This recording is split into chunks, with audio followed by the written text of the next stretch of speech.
Hello, day 4. We are in section 1 and we are going to be on page 7 in our notebook packet to fill in the missing information. So we've got 4 simple machines down: wedge, lever, inclined plane, pulley. We've got 2 more today. And to be honest with you, I saved the easiest 2 for last, I think. But they're all pretty easy. I got to go answer my phone. I'll be right back.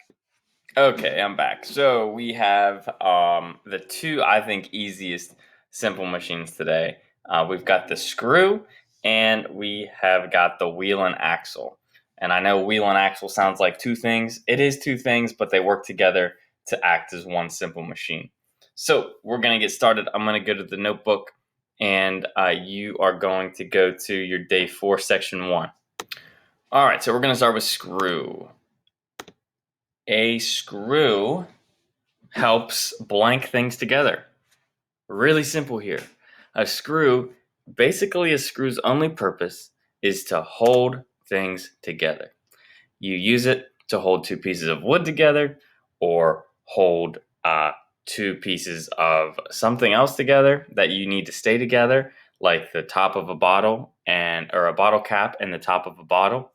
Anything you need to stay together and hold it there, a screw is the tool for you.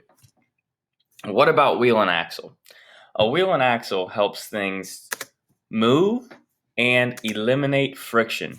And friction is a word that basically just means rubbing together.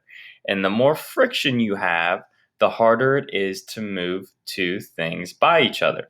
So if you think about a wheel, like you see right here, this is the wheel and this is the axle. Now, they have to work together because the axle has to turn, this part has to turn to make the wheel turn.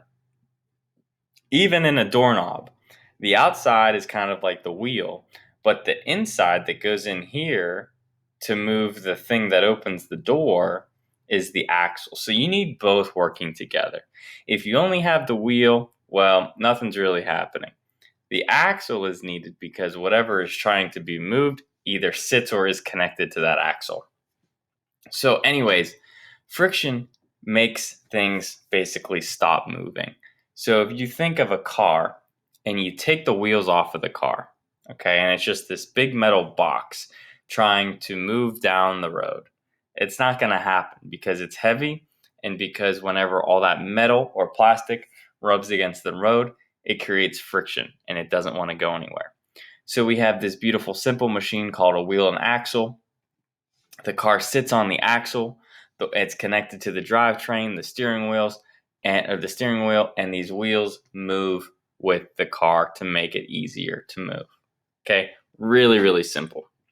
So finish up those. We're going to move on to section 2. Section 2 is really easy as well. I want you to take a look. I didn't do a very good job mixing these up. I'm really sorry. Section 2, we're going to identify the object as either a screw or a wheel and axle. It should be very simple for you. Hardware screw has the name screw in it, so that obviously you can tell is a screw. Now, the special thing about a screw is it has these raised things that kind of spiral up. That's like the key thing to look at in a screw. Those things tighten and tighten and tighten until they're all the way up against whatever they're being screwed into. A water bottle top, if you can zoom in, take a look at the top of that, okay? The top of the bottle cap goes on and it holds together. What simple machine do you think that might be? And then we've got a C-clamp. If your mom or dad or grandpa has or uncle has some sort of shop or garage, you might have seen one of these before in there. Again, a clamp is just something that holds 2 things together, or maybe more than 2 things together. But this clamp, you actually spin this part here, and this part goes either in or out, and whatever you're trying to hold together goes here. So what I'm asking is, what is this part right here? What kind of simple machine is that? Is that a wheel and axle, or is that a screw? Think about what you have to do to it to make it work. All right, next page. We've got a doorknob, a bicycle tire, and a Ferris wheel. Okay, think about those. Write your answers on the line. I'll be right back. All right, so a doorknob we know from our example. A doorknob is a wheel and axle. The knob itself is the wheel, and then there's an axle that goes inside that connects to the part that opens and closes the actual door. That's a wheel and axle. Same with a bicycle tire. Now the axle is not very big on a bicycle because the tires are very, very thin, or the wheels are very, very thin. But just the tire and the wheel part is a wheel and axle. We're going to learn tomorrow that there's actually more than one simple machine in a bicycle. So that's why I couldn't have just said bicycle, because there's other simple machines inside of a bicycle. Last one is a Ferris wheel. Now, a Ferris wheel has the name wheel in it, so it's a pretty good guess if you were about to guess to say it's a wheel and axle. And it is. It's a big round wheel that spins around an axle. Okay? Easy. I told you these two were pretty easy. Let's move on to a practice and finish up day 4. Okay? We're going to start off on Simple Machines page 1. Again, that's the one that has the number 1 at the top. And I want you guys to do numbers 3, 4, and 7.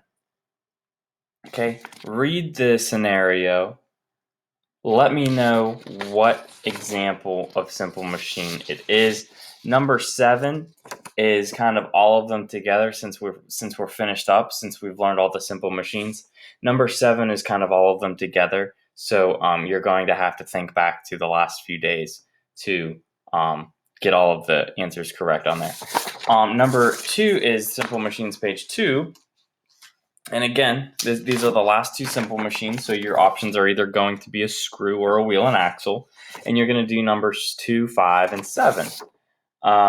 These ones, pretty self-explanatory. Tell me what the person is doing, tell me what simple machine they're using, and hopefully you learn a little bit about how these are used actually in the world.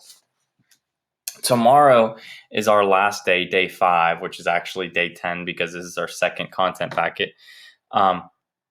Tomorrow we're going to learn about these things called compound machines, and those are when more than one simple machine are used together to make a bigger, better machine.